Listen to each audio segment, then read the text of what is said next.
del abogado que tiene la defensa especializada y su sustituto, porque esos abogados tendrán obligación de asistir a las audiencias, tanto preliminar como de juicio, pues en caso de que no comparezcan, serán multados, como más adelante lo vamos a ver.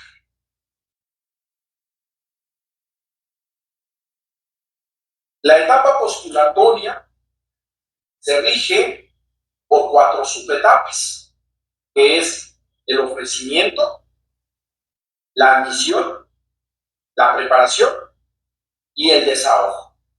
Vamos a ver el primer momento, que es el ofrecimiento de pruebas. El Código Nacional de manera puntual establece que las partes tendrán obligación de ofrecer sus pruebas en la demanda, en la contestación, en la reconvención, en la contestación a la reconvención y en el desahogo de vistas. También pueden ofrecer pruebas tendentes a desvirtuar las excepciones opuestas. Deberán indicar y argumentar el motivo de su ofrecimiento, como aquel artículo 1198 del Código de Comercio, que establece de manera puntual que quien ofrece la prueba deberá de indicar y expresar los motivos por qué la ofrece y qué es lo que pretende demostrar con ese ofrecimiento. En tratándose de incidentes, bueno, en la demanda incidental se ofrecen pruebas y en el desahogo de vista también se ofrecen pruebas. Exhibición de documentos. Ustedes saben que los documentos que las partes tengan en su poder tendrán la obligación de exhibirlos a la presentación de la demanda o a la contestación de la demanda. Si no los tienen, tendrán que decir por qué no los tienen y en dónde se encuentran. Si lo solicitó y hubo una negativa de esa autoridad, de esa dependencia, de esa institución, en donde se encuentran los documentos, ¿para qué? Pues para hacer el requerimiento correspondiente. O muchas veces esas pruebas las tiene la parte contraria. Pues hacer el requerimiento, dar vista a la parte contraria y que la parte contraria determine o manifieste si efectivamente las tiene o no las tiene en su poder. ¿Okay? Ese ofrecimiento es calificado, se califica forzosamente. ¿En dónde se califica ese ofrecimiento? En la audiencia preliminar, en la etapa de admisión y preparación de pruebas. En un incidente, bueno, pues cuando se hace el acuerdo correspondiente a la admisión, preparación y desahogo de las pruebas. Los requisitos de su admisión, considero ya se sabe, porque en la escuela, en juzgados, en presentación de demandas, contestación de reconvenciones, contestación de reconvención, incidentes, de manera recurrente se hace por los postulantes y se revisa por el funcionario judicial. Requisitos de admisión. Obviamente la prueba debe de ser pertinente, atingente, debe de estar relacionada con los hechos. Las pruebas precisamente sirven para demostrar los hechos que derivan de la pretensión reclamada. Deben de ser idóneas. Es lógico que sea idónea y pertinente, relacionada con los hechos y que cumplan con los requisitos del ofrecimiento. Recuerden aquello en el momento que se ofrece una prueba testimonial, nombre del testigo, domicilio del testigo, si el testigo va a ser presentado por el oferente a la prueba, o si es un testigo hostil, cómo es que debe de ser notificado y cómo debe ser presentado a la audiencia. Debe de tener todos los requisitos inherentes un debido ofrecimiento para que no haya prevención alguna respecto a su admisión.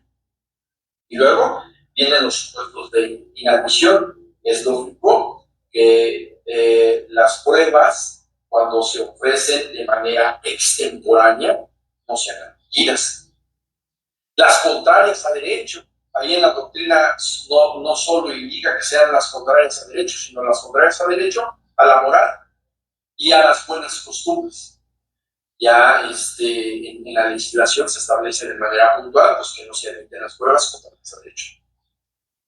Que verse sobre hechos que no fueron narrados, y eso de manera recurrente se presenta en la demanda o en la contestación. Ofrecen pruebas que no se encuentran narradas. Y recuerden ustedes que deben de estar narradas porque las pruebas sirven para demostrar los hechos. Y no puede ser motivo de admisión una prueba que no se encuentre en nada. ¿Ok? Respecto a hechos notoriamente inverosímiles, omisión de nombrar testigos en los hechos. Si no se nombran los testigos en los hechos, ¿cómo es posible que ofrecen una prueba testimonial? Se hace la narrativa del hecho, se explica y se puntualiza que esa narrativa fue vista, presenciada, escuchada por estas personas, lo que le da la oportunidad ya al actor, ya al demandado, de ofrecer la prueba testimonial. Y de manera recurrente se ofrece una prueba testimonial que no se narran los hechos.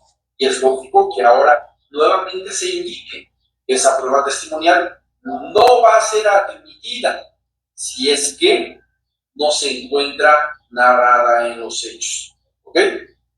Que se acompañen los documentos que deban ser presentados. Recuerden que esto de los documentos, pues únicamente posterior a la demanda y la contestación, se contemplan las pruebas supervenientes con diferentes características, documentos posteriores a la demanda y la contestación, o de aquellos que se manifieste bajo protesta de decir verdad que no se tenía conocimiento de ellos. La forma de poder establecer si se admiten o no se admiten se tienen por presentados, se da vista la contraria por el plazo de 3 días, y una vez que la contraria desahogue o no la vista, la autoridad determinará si las admite con la calidad de pruebas supervenientes o no las admite. El pronunciamiento, pues bueno, en la audiencia preliminar, en la etapa de admisión y preparación de las pruebas. Y en el trámite incidental, al desahogo de la vista, se hace el pronunciamiento de las pruebas para que posteriormente se señale una audiencia de desahogo de esas pruebas. Los medios de impugnación, y una vez les indico, se elimina, no existe más el recurso de revocación. Únicamente recurso de queja y recurso de apelación. Recurso de apelación sin efecto suspensivo en ambos efectos, o de tramitación conjunta con la apelación que se interponga en contra de la sentencia. Entonces, precisamente, el recurso que no admite pruebas es el recurso de apelación, que se resuelve al momento en que sea resuelta la apelación, que se interponga en contra de la sentencia del juzgado.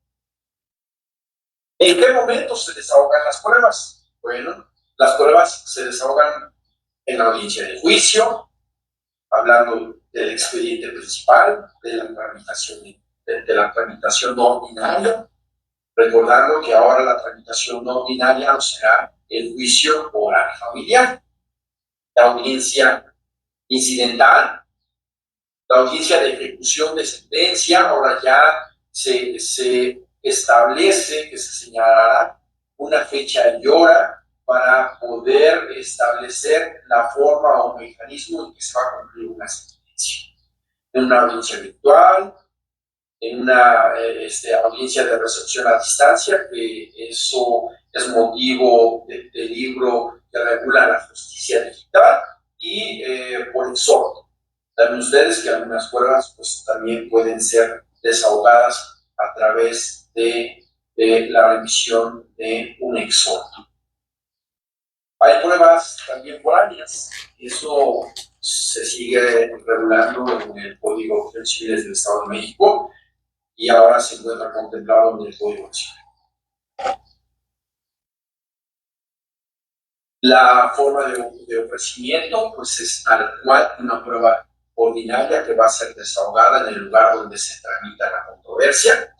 Sin embargo, se tendrá que indicar nuevamente en el hecho que sustenta la demanda o al momento en que se contesta el hecho cuando se presenta el escrito de contestación.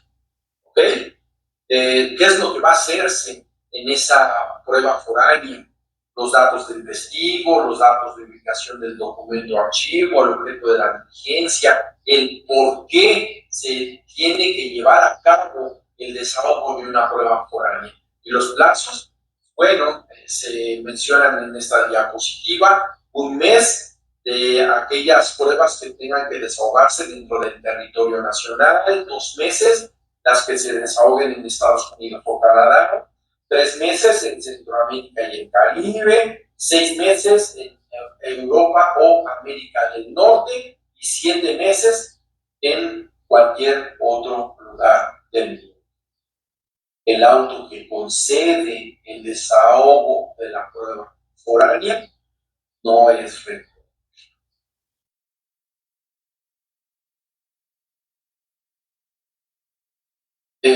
Voy a hablar de cómo es que se desahogan algunos medios de prueba. Primero digo, Código Nacional elimina la prueba confesional en la oralidad. No existe prueba confesional, pero parece una prueba nueva. Declaración voluntaria de parte propia. El actor puede ofrecer la declaración de parte en su persona de manera voluntaria. Y obviamente la declaración de parte. La forma en cómo se desahoga la declaración voluntaria de parte propia, pues es a través de preguntas que le hace su mismo abogado y que a su vez el otro abogado también puede hacerle preguntas. ¿Cuáles son los requisitos que se deben de llevar a cabo en el desahogo de este medio de prueba? Primero, se refiere a un interrogatorio oral, libre y directo. Recuerden, queda prohibido leer escritos, queda prohibido hacer uso de aparatos tecnológicos donde se les permita leer lo que el interrogatorio que le van a hacer ya a la parte propia o a la parte contraria.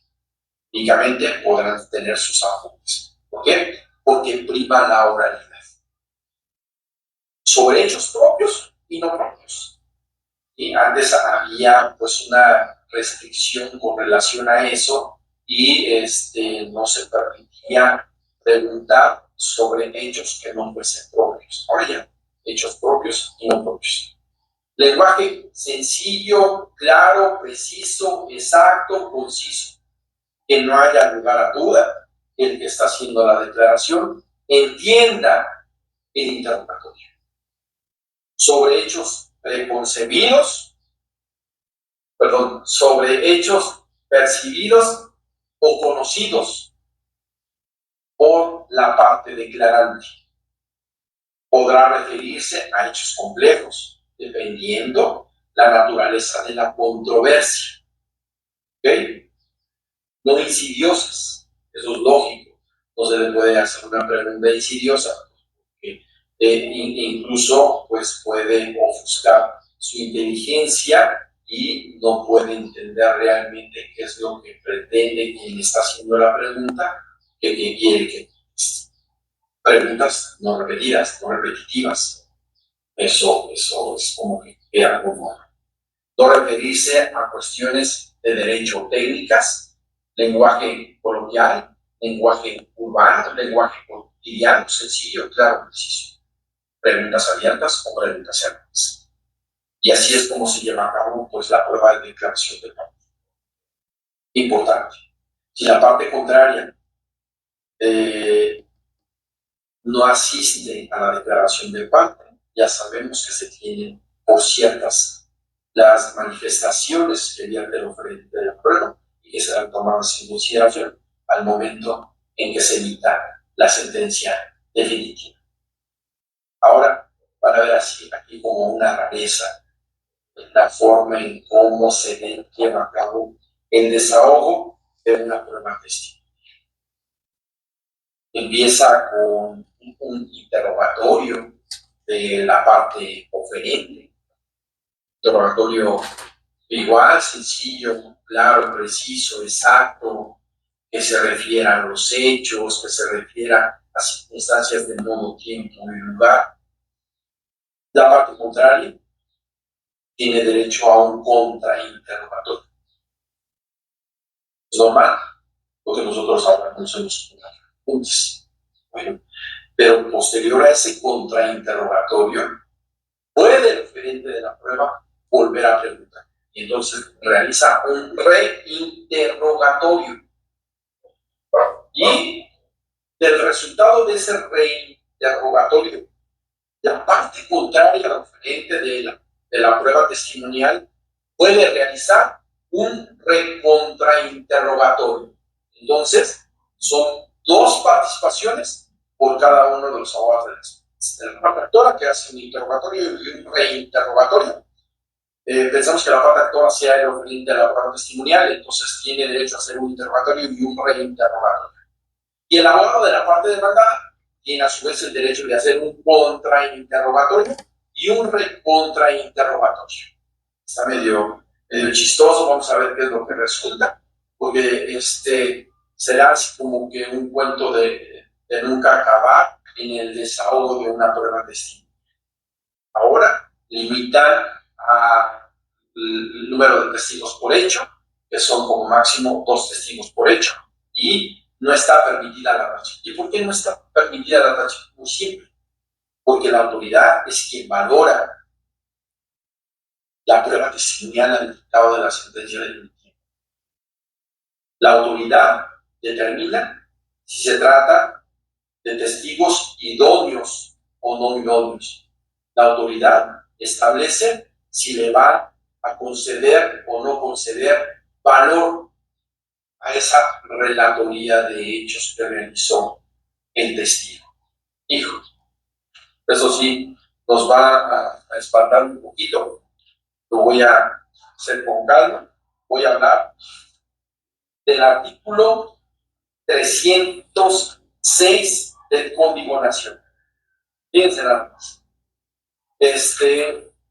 Se refiere a la forma en cómo se va a llevar a cabo el ofrecimiento, misión, preparación y desahogo de la prueba pericial.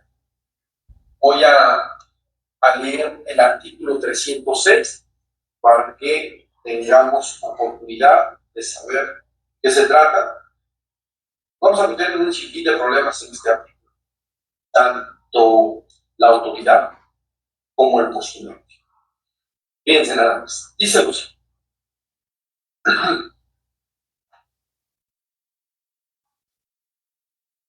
Dice, prueba pericial en materia familiar. En materia familiar, para la prueba pericial se seguirán las siguientes reglas. SACS, foco rojo, por eso ahí el artículo 306 está en foco rojo, de color rojo. En todos los casos se nombrará persona perito oficial y sus honorarios serán cubiertos por el Estado, sin perjuicio de que las personas peritos que puedan, sin perjuicio, que las personas peritos que puedan ser ofrecidos por las partes. Las partes pueden ofrecer sus peritos, eso lo sabemos, en cualquier momento lo pueden realizar, pero si no hacen designación de perito, la autoridad tiene obligación de designar perito oficial, y lo que cobre ese perito oficial será cubierto por el Estado. Ojo, no solo habla de una prueba pericial en materia de psicología y en materia de trabajo social. No hace esa distinción. Indica cualquier pericial, una pericial en materia de psicología infantil, de ADN, que de manera recurrente los abogados indican que el cliente no tiene para cubrir los honorarios del perito en materia de ADN, que se le designe un perito oficial. La autoridad dice, ¿sabes qué? No tengo peritos en esa materia. Y tienes la obligación de designar al perito y pagarle sus honorarios de crédito. Ahora ya no. Ahora la autoridad tendrá la obligación de hacer la designación del perito oficial en cualquier materia, incluyendo la materia pericial de ADN, y el Estado tendrá que cubrir sus honorarios. Va a ser un mundo este artículo porque a lo mejor la parte actora, la parte demandada, la controversia de Estados Unidos, las personas de derecho familiar, establece de la relatoría de sus hechos, se puede desprender el ofrecimiento de 5, 7 o 10 pruebas periciales.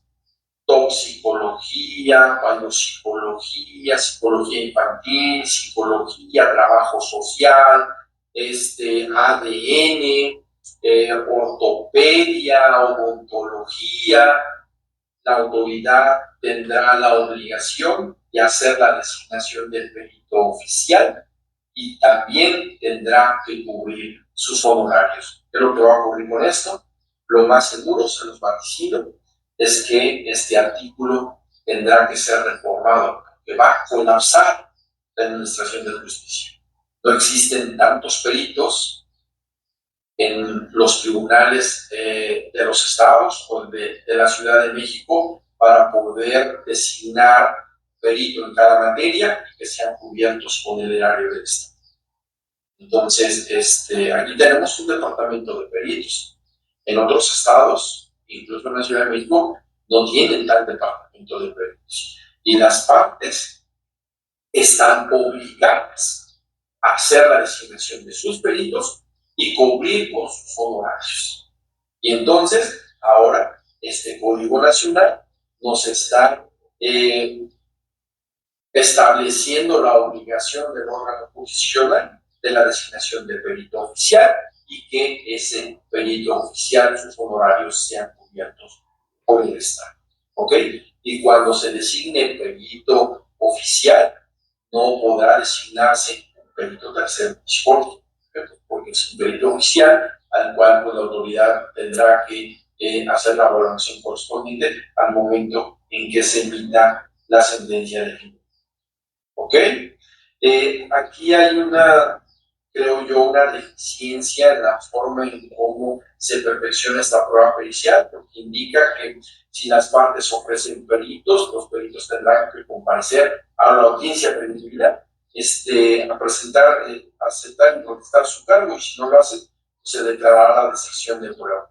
Yo creo que eso no tendrá que ser en la audiencia preliminar, porque la audiencia preliminar sirve precisamente para la admisión y preparación de esa prueba pericial, y no se le puede exigir al perito que comparezca a aceptar y contestar el cargo, pues aún no se ha admitido ese medio de prueba. Algo muy importante que también surge de la prueba pericial es que cuando exista un perito tercero en discordia, puede generarse o tramitarse su recusación como si se tratase del juez.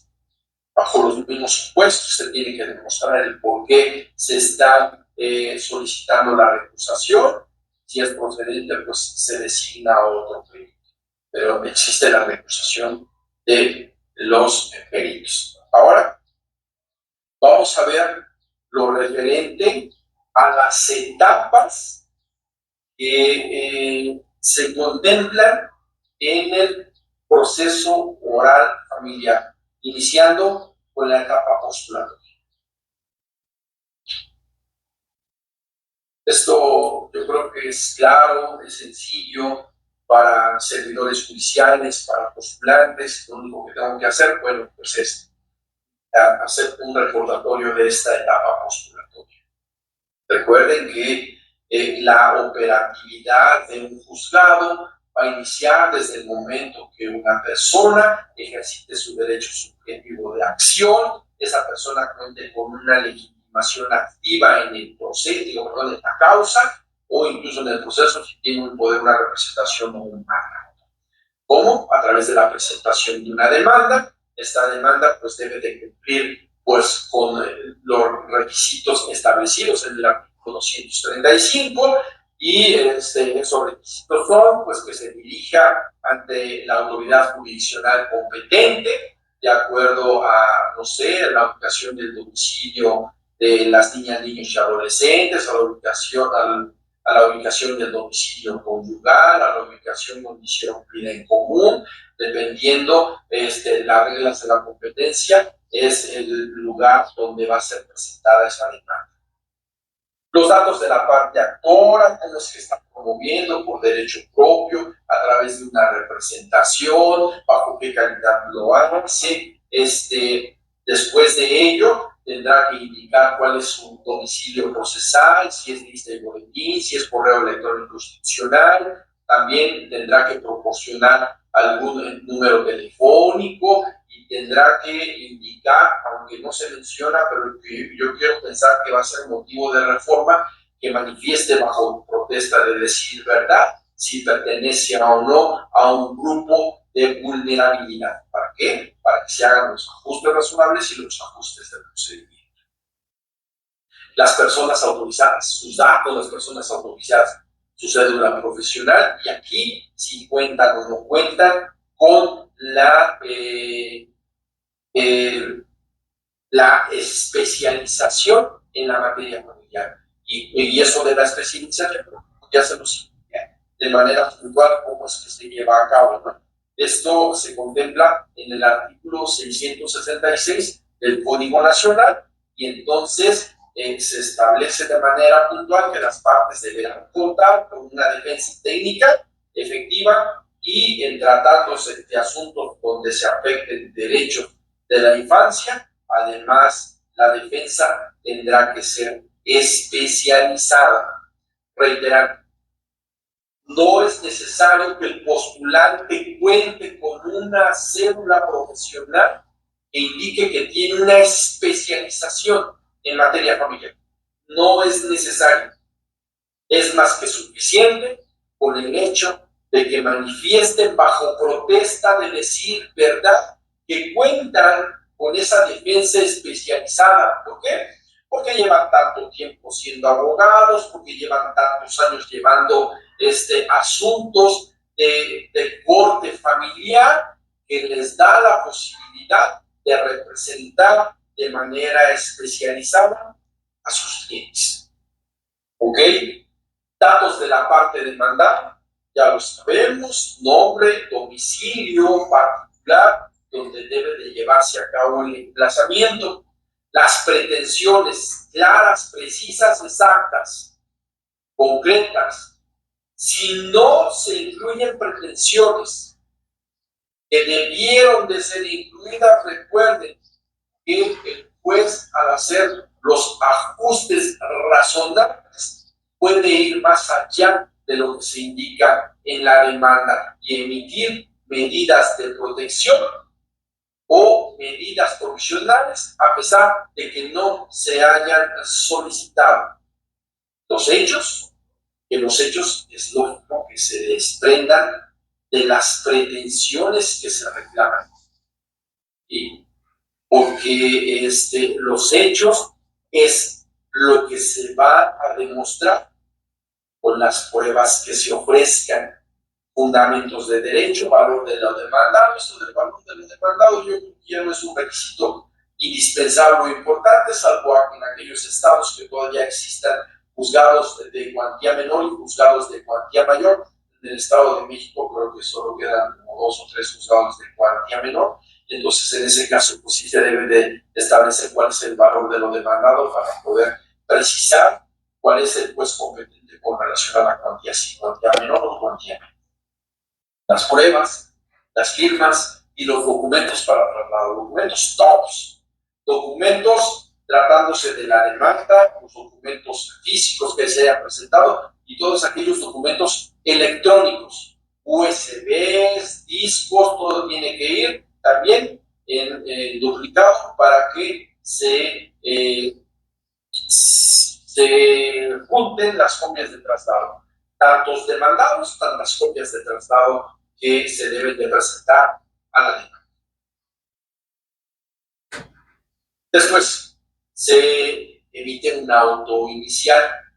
Si ese auto inicial es de admisión, forzosamente, de manera oficiosa, haciendo uso de la suplencia y haciendo uso del interés superior de la infancia, se soliciten o no se soliciten, si la autoridad advierte que son necesarias, se emiten medidas provisionales y se emiten medidas de protección.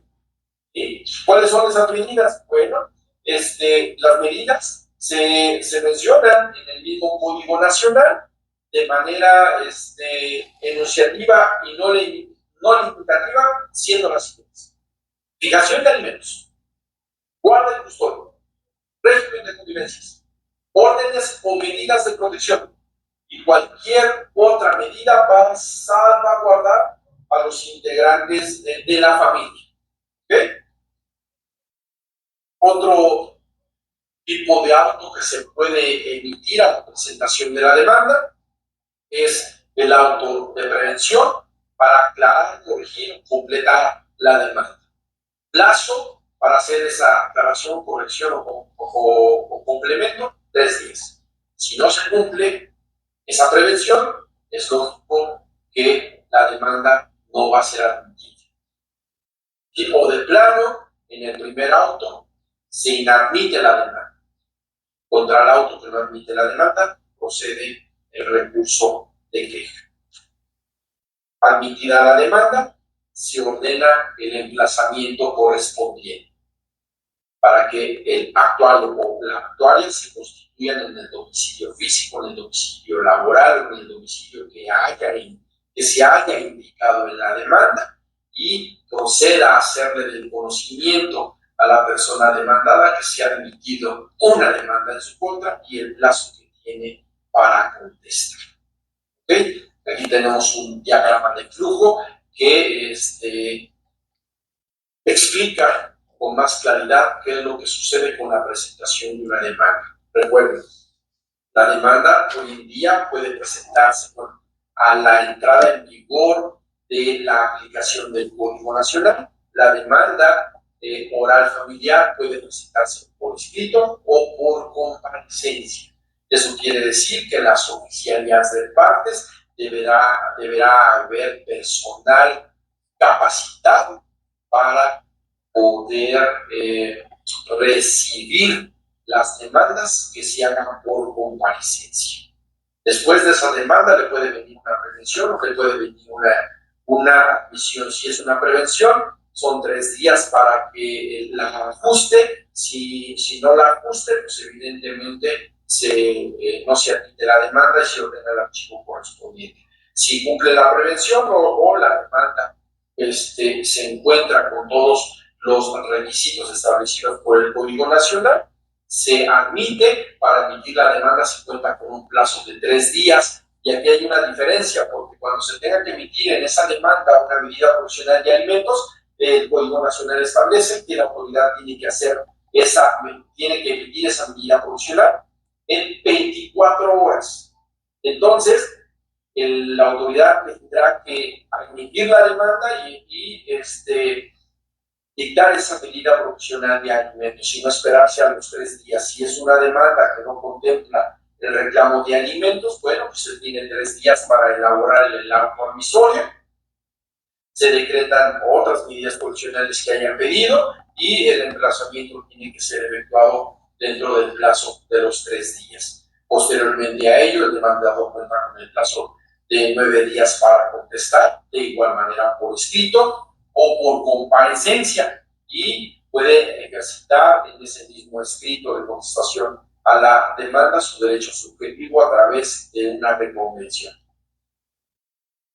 Si la reconvención cumple con los requisitos que señala el Código Nacional, pues se admite y se ordena el emplazamiento, con la salvedad de que el emplazamiento no forzosamente tiene que ser en domicilio físico del demandado de la reconvención, sino ya lo indiqué, puede ser en el domicilio físico, en el domicilio procesal o en el correo electrónico institucional que haya mencionado a la presentación de su.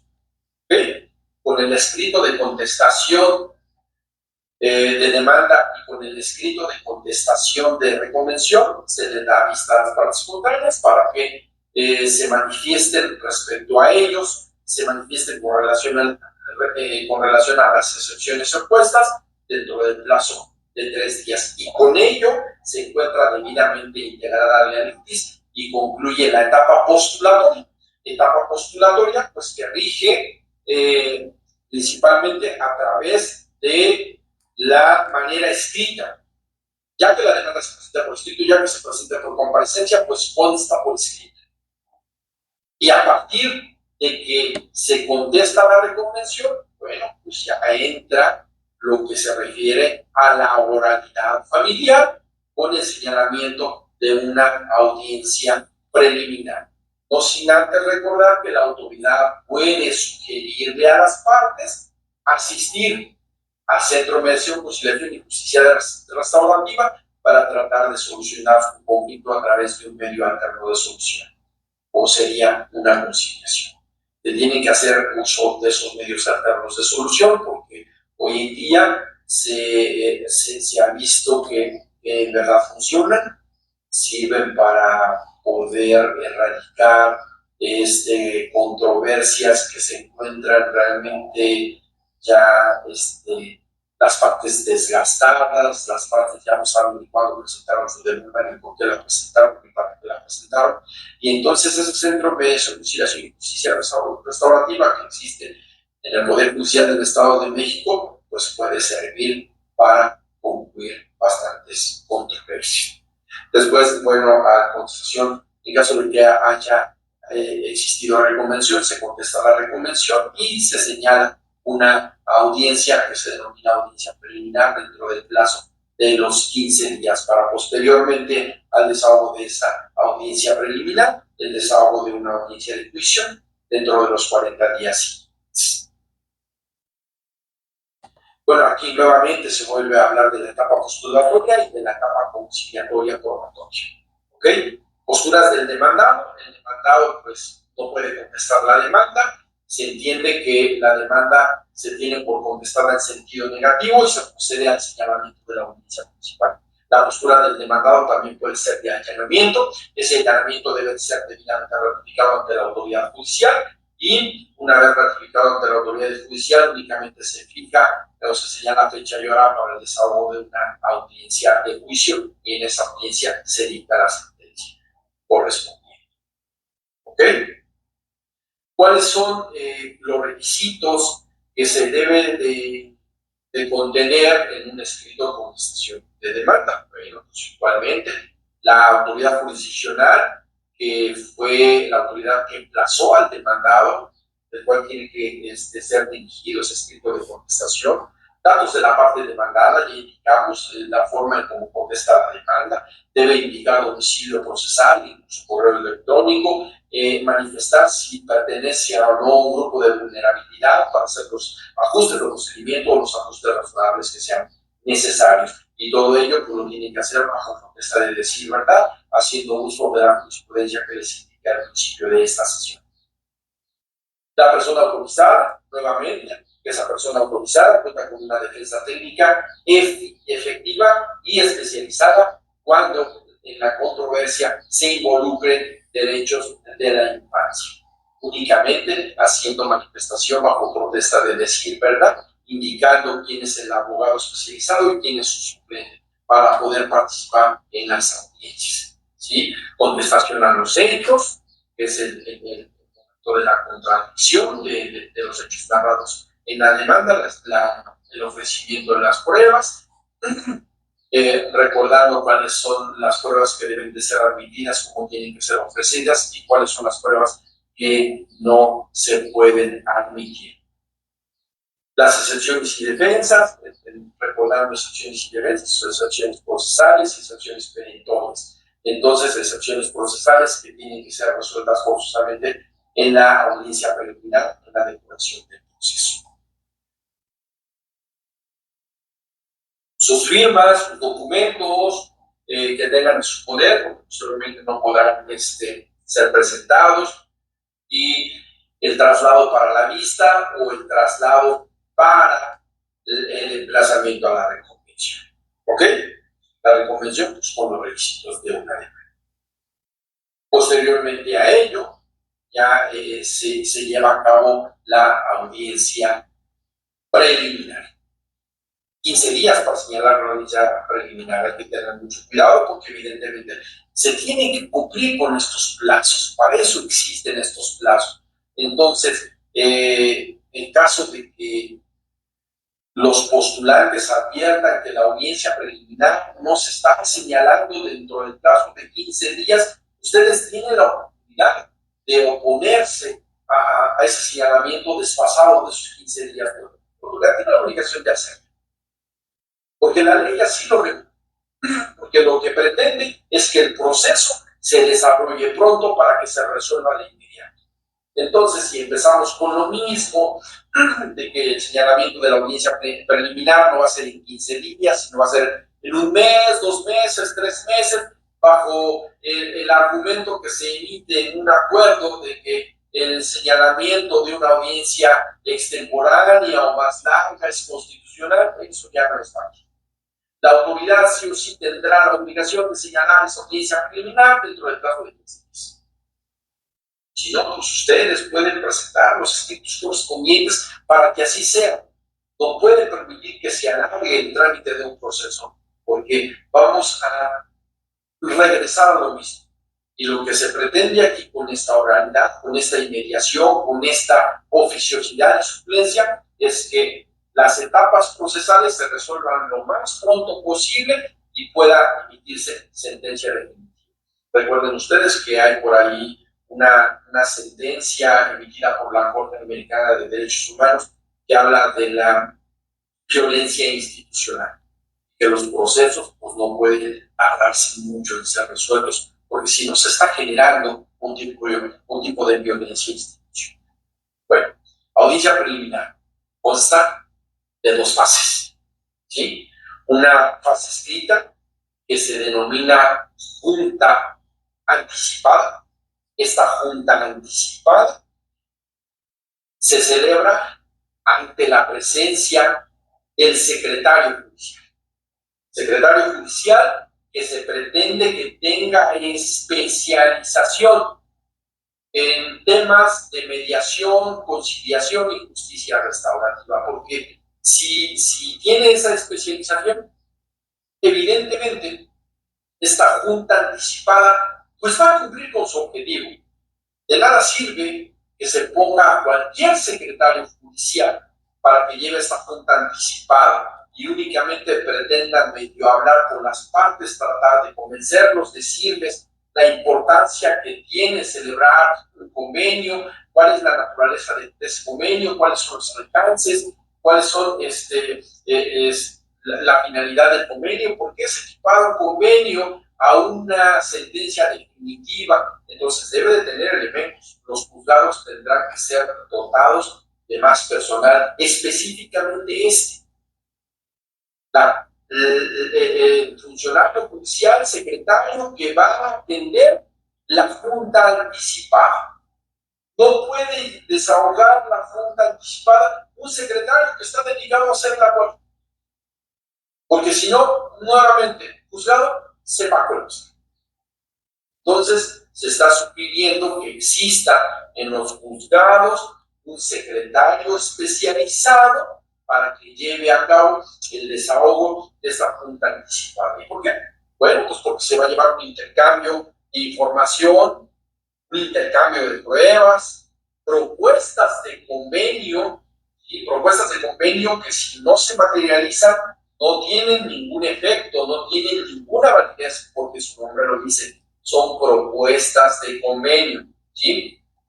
Acuerdos sobre hechos no controvertidos y acuerdos probatorios. Esto, tal y cual lo dicta la audiencia preliminar en materia mercantil. Se pueden hacer acuerdos sobre hechos no controvertidos y acuerdos probatorios. Ya queda fijada la litis para saber qué hechos sí son controvertidos, qué hechos no son controvertidos y qué pruebas sí sirven, las da por válidas y qué pruebas son las que tienen que ser valoradas al momento en que se dicta la sentencia. Inmediatamente terminada la junta anticipada, el secretario tendrá que darle cuenta al juez y bueno, ya el juez empieza con la fase oral videograbada y empieza al desahogo de la audiencia preliminar. ¿Cuáles son las fases de la audiencia preliminar? Bueno, primero tenemos una enunciación de la litis. La enunciación de la litis sirve para precisar qué es lo que se está reclamando y cómo es que está contestando el demandado. ¿Cuáles son las posturas de las partes? ¿Qué se detalló, describió, desarrolló los hechos y cómo fueron contestados los hechos? Más o menos las pruebas que ofrece la parte actora, las pruebas que ofrece la parte demandada, si hay reconvención, las pruebas que ofrece el actor en la reconvención, si hay contestación a la reconvención, pues las pruebas que se ofrecen en el escrito de contestación a la reconvención. ¿Ok? Y se va a encerrar la litis. Se va a establecer con precisión qué es lo que va a ser motivo de un convenio o de una sentencia. Y posterior a la enunciación de la litis, recuerden ustedes que todas las fases se deben de dar por terminadas y precluir derechos probatorios porque concluirá una fase, ya no puede regresarse. ¿Por qué? Porque se precluyen los derechos de las partes. Bueno, regulación del proceso, excepciones procesales, dispendencia, conexidad, falta de personalidad y incompetencia. Tiene que ser depurado el proceso. No debe de haber nada que impida que se dicte la sentencia definitiva, nada que no sea trascendente y que vaya al fondo. Este es el momento preciso para resolver las excepciones procesales. Recuerden, excepciones procesales y medidas provisionales ya no pueden ser recurridas a través de recurso de revocación porque ya no existen. Entonces, va a ser más fácil pues, como que llevar a cabo la depuración del proceso. Posteriormente a ello, la revisión y aprobación del convenio en caso de que en la junta anticipada se haya celebrado un convenio. En caso de que no se haya celebrado ese convenio, pues el juez puede volverle a insistir a las partes que es más conveniente la celebración de un convenio. Recuerden, esta etapa no se desahoga en aquellas controversias de violencia familiar. El juez les recuerda a las partes la importancia de celebrar un convenio, que el convenio tiene como finalidad concluir con la controversia en esa audiencia preliminar y que el convenio es analizado, avalado y aprobado por la autoridad. La autoridad debe de tener delicadeza y atención de que no haya asimetría de poder, que haya desventajas, que no se lleve a cabo lo de la perspectiva de género, que se renuncien derechos que son irrenunciables, ¿sí? Para poder calificar y aprobar ese convenio. Indicándoles que pues, si se celebra un convenio se evita todo el trámite posterior del expediente hasta el dictado de la sentencia definitiva, la etapa impugnativa y la etapa ejecutiva. Incluso otra instancia, segunda instancia y el amparo, en todo caso. Entonces, es importante también que la autoridad tenga conocimiento de medios alternos de solución de conflictos para poder explicarle a las partes la importancia de la celebración de un convenio. Bueno, después no hubo convenio. Continuamos con la audiencia. Es la cuarta etapa, en todo caso es la revisión de los acuerdos de hechos comprobatorios. ¿Qué es lo que realmente no es un hecho controvertido que sale de la litis? ¿Qué pruebas se sostienen, se mantienen, que son avaladas por ambas partes? ¿Y qué pruebas no son avaladas por ambas partes para que puedan llevarse a cabo su admisión, preparación y desahogo? Entonces es una etapa muy importante. Quinta etapa, la admisión y preparación de las pruebas. El juez tiene que dar un seguimiento a las pruebas ofrecidas en la demanda, la concesión, en la reclamación y la concesión a la reclamación, y acordar una a una de manera puntual si se admite, cómo se prepara y cómo se desahoga. Si hay que citar a testigos, si hay que decir que los peritos acepten y protesten cargo, si es la declaración voluntaria de parte propia o parte contraria, si las pruebas se refieren a documentales públicas o privadas, de información de dependencias, autoridades, qué es lo que tiene que hacer la parte oferente para tener por requisitado esa información que está solicitando, qué es lo que acontece si no lo presenta o no está requisitado al desahogo de la audiencia de juicio, y todos aquellos elementos inherentes a la admisión, preparación y desahogo de las pruebas. Indicar qué pruebas no se admiten y por qué no se admiten, y hablar de las pruebas oficiosas, de las pruebas que no hayan ofrecido las partes y que la autoridad precise que sean de importancia para resolver la controversia. Como actualmente se hace, por apreciar de psicología, por apreciar en materia de trabajo social, artículos 5.8, 5.16, 5.43 del Código de Procedimientos Civiles, donde indica que también se tiene que mandar información a varias dependencias para saber lo de la capacidad económica de las partes. Entonces, se tiene que seguir haciendo de la misma manera. ¿Por qué? Pues porque se deben de contar con elementos suficientes al momento de emitir la sentencia definitiva. Después, sexta etapa, la revisión oficiosa de las medidas provisionales, de las órdenes de protección que se hayan decretado. Se narra cuáles son las medidas provisionales o las órdenes de protección que se emitieron a la radicación, la admisión de la demanda o a la concesión de demanda o a la admisión de la reconvención o a la contestación de la reconvención. Se hace la revisión, se establece si quedan vigentes, si se revocan, se confirman, se modifican. Muy importante, algo nuevo, Código Nacional. Las medidas provisionales y las órdenes de protección pueden ser revisadas en cualquier momento. Ya no como en nuestro Código Civiles del Estado de México, que indicaba que las medidas provisionales, las órdenes de protección únicamente eran revisadas en la audiencia inicial y en la audiencia principal. Aquí, cuando al juez se le acredite que han cambiado las circunstancias que motivaron esa medida provisional, esa orden de protección, entonces el juzgador tiene la obligación de hacer la revisión correspondiente en el momento que le indiquen que las circunstancias han cambiado. Ejemplos muchos. Pensemos que la madre tiene la guardia y custodia de dos hijos adolescentes. El padre tiene constituida la pensión alimenticia del 40% de las prestaciones ordinarias y extraordinarias, que obtiene su fuente de empleo como medida provisional, y resulta ser que de repente uno de los hijos se va a vivir con el papá. Los juzgadores no querían modificar la pensión alimenticia porque lo tenían que hacer en sentencia definitiva, ¿no? Si el padre demuestra que uno de sus hijos ahora ya vive con él, pues es lógico suponer que las circunstancias se han cambiado y que la autoridad tiene que hacer la revisión de esa medida provisional. ¿Para qué? Para que disminuya la medida provisional. ¿Por qué? Porque su hijo se encuentra incorporado a su domicilio y de esa manera está cumpliendo con la pensión alimenticia. Y únicamente se constituye de manera provisional la pensión alimenticia por de la niña o de la adolescente. Y entonces ese es un ejemplo claro de que las medidas provisionales pueden ser revisadas en cualquier momento, siempre y cuando cambien las circunstancias. Y la séptima etapa de la audiencia preliminar es el señalamiento de fecha y hora del desahogo de la audiencia de juicio.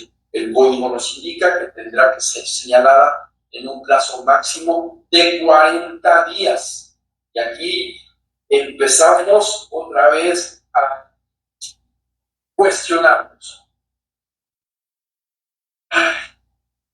¿Serán suficientes 40 días para el perfeccionamiento de todas las pruebas y que puedan ser desahogadas en esa audiencia de juicio? Específicamente las pruebas periciales. Algo se tiene que hacer al respecto. Algún mecanismo se tiene que crear, alguna coordinación para que efectivamente esto se haga realidad. Y ya no sea una fantasía de decir, no, sí, vas a señalar una audiencia de juicio, pero esa audiencia de juicio no va a traer como consecuencia que ahí se dicte la sentencia definitiva o que el expediente se tome la sentencia definitiva y que en 15 días se dicte y que se lea la sentencia, se explique la sentencia. Habrá que encontrar un mecanismo para que ya no haya retraso en el dictado de las sentencias y que de manera puntual se desahogue la audiencia de juicio y queden debidamente perfeccionadas todas las pruebas ofrecidas y todas las pruebas decretadas de manera oficiosa. Imagínense, artículo 306, que dicta que la autoridad tiene la obligación de designar de oficio peritos y les tiene que pagar, y la parte actora ofrezca 5 o 7 pruebas periciales y la parte demandada otras 3 o 4 diferentes y que haya 11 peritos. ¿Ustedes creen que en 40 días puedan perfeccionarse esas pruebas? Híjole, habrá que pensar qué es lo que hacemos al respecto para poder lograr el objetivo, que lo es al desahogo de la audiencia del juicio. La sentencia debe de ser dictada o se debe de ordenar, diferir la explicación de la sentencia hasta por el plazo de 15 días. Bueno, ¿cuáles son las etapas a desahogar en la audiencia de juicio? Primero, algo muy importante, fíjense. Aquí ya tengo la explicación porque tuve la oportunidad de analizar. Inicia con unos alegatos de apertura. Alegatos de apertura, términos que se utilizan en materia penal. Bueno, los alegatos de apertura son los planteamientos que hacen las partes. ¿De qué? Del reclamo, de la contestación a ese reclamo, de los hechos y de la connotación jurídica. Existen 3 elementos que identifican a un alegato de apertura, que son el análisis fáctico, el análisis jurídico y el análisis probatorio. Análisis fáctico, jurídico y probatorio. Entonces, los abogados, parte actora, parte demandada, tendrán que hacer uso de esos elementos para que inicien con sus alegatos de apertura y únicamente tendrán como tiempo máximo para hacer esos alegatos de apertura 10 minutos, no más. Y el juez, como director del proceso, puede pronunciarse al respecto cuando el abogado exceda ese lapso de tiempo. Después del alegato de apertura, bueno, viene el desahogo de pruebas. La forma de desahogo de pruebas la indica el juez, establece qué pruebas se desahogan primero y por qué, cuál es el seguimiento, cuál es la naturaleza. Regularmente primero se desahogan las pruebas oficiosas, posteriormente las pruebas de la pero no quiere decir que forzosamente tenga que ser de esa manera. El juez puede indicar de manera puntual la forma en cómo se desahoga. Por ejemplo, la parte actora le puede decir al juez, oiga, señor juez, yo traigo mi perito y mi perito me está cobrando por hora. Entonces, yo le pido el favor pues que desahogue primero la prueba policial que yo ofrecí, que puede ser válido. No es necesario que se inicie de otra manera, y máxime si le está generando un gasto. Regularmente, cuando se tiene que desahogar la escucha de niños y adolescentes, pues no se llevan esta audiencia de juicio. ¿Por qué? Porque es tardada, porque los van a hacer esperar, ¿por qué? Porque los van a estresar. Se señala otra fecha diferente, incluso como prueba anticipada.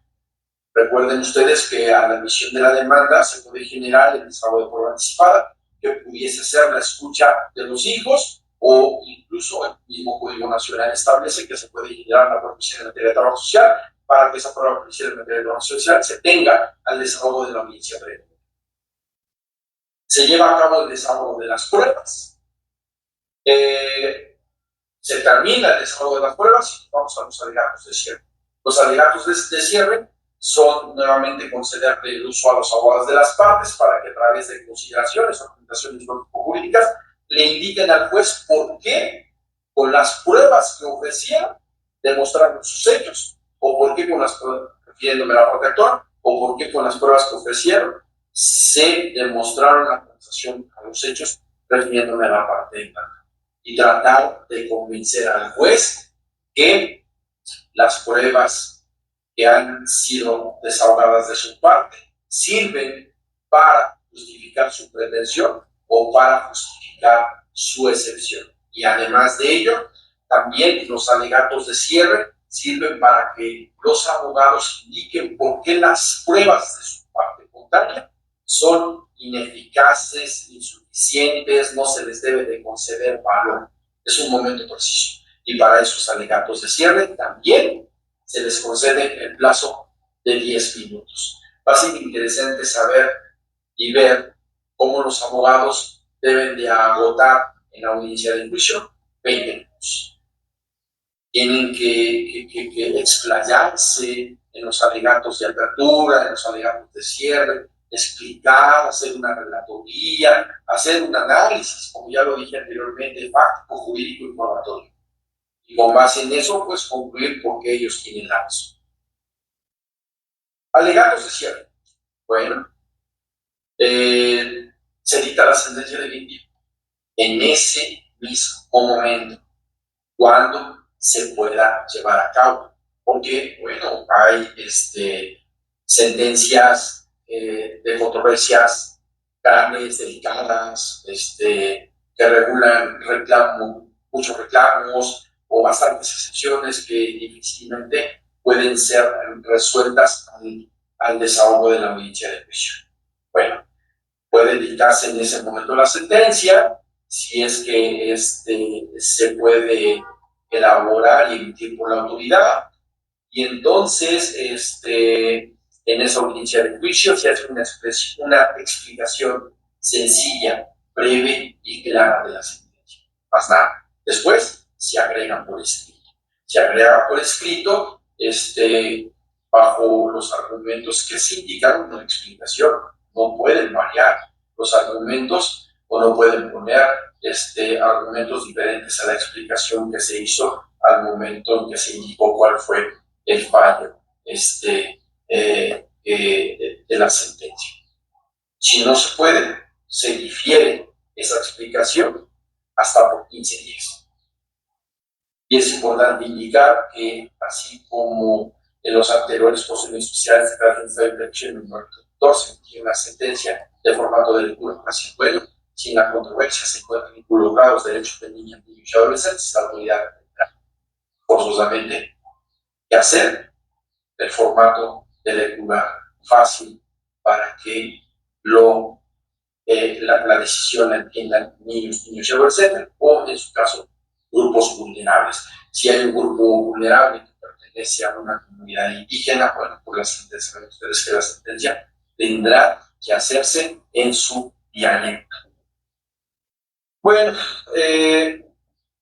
después de que se explica la sentencia, se tiene que informar a la parte que perdió, a la parte condenada, de importancia y ventajas de presentarse a una audiencia de cumplimiento, ¿sí?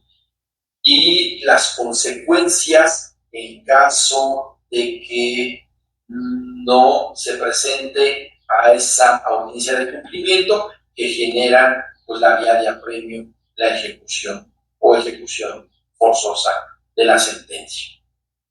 El plazo que se tiene para impugnar una sentencia definitiva es de 9 días. Bueno, aquí vienen diagramas de flujo que desarrollan nuevamente lo referente a la audiencia preliminar.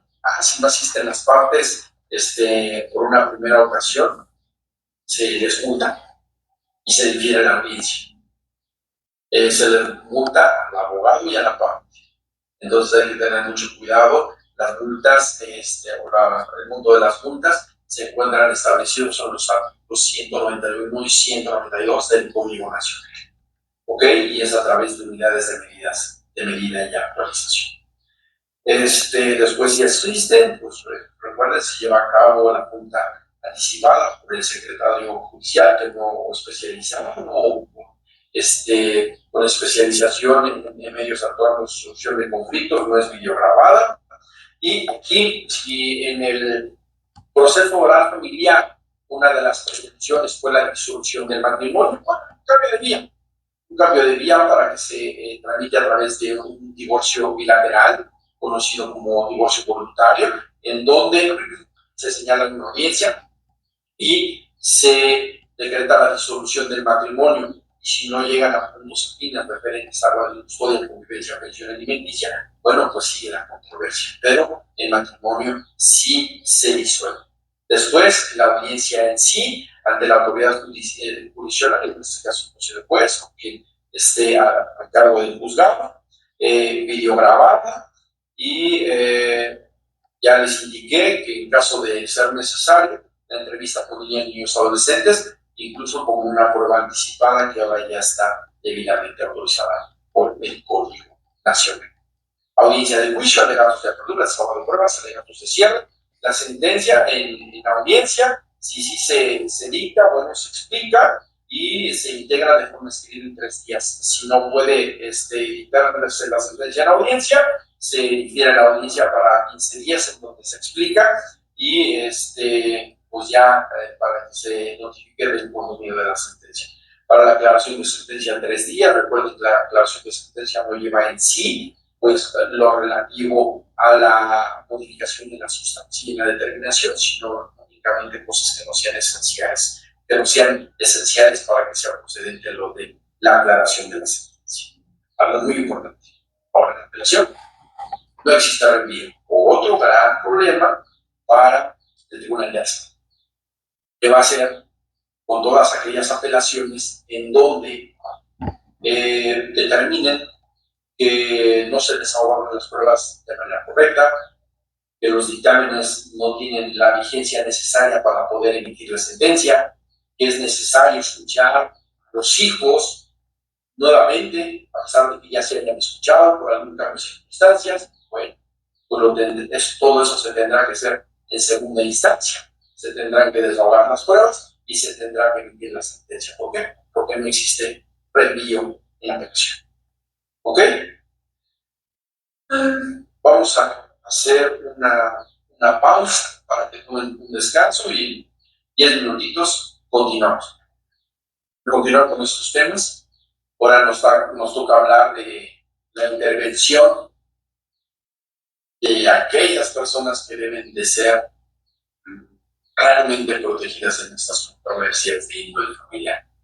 Los niños, las niñas, niños y adolescentes. Y bueno, pues recuerden ustedes que hay un protocolo de actuación para impartidores de justicia en donde se involucren derechos de niñas, niños y adolescentes, que fue elaborado por el Supremo Corte de Justicia de la Nación. El Código Nacional menciona cuáles